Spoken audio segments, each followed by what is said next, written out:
Assalamualaikum dan hai. Selamat datang ke episod baru Apa Rasa di Muhammad Chan edisi Ramadan.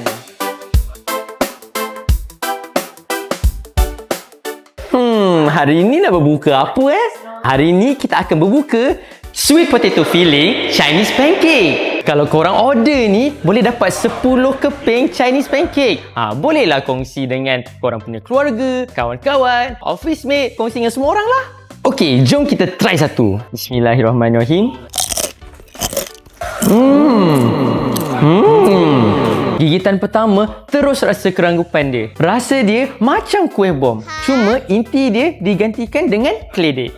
Dia tak terlalu manis, rangup di luar. Memang sesuai untuk dijadikan pemanis mulut. Jadi, tunggu apa lagi? Berbukalah di Muhammad Chan dan kongsi sweet potato filling Chinese pancake bersama rakan-rakan dan keluarga.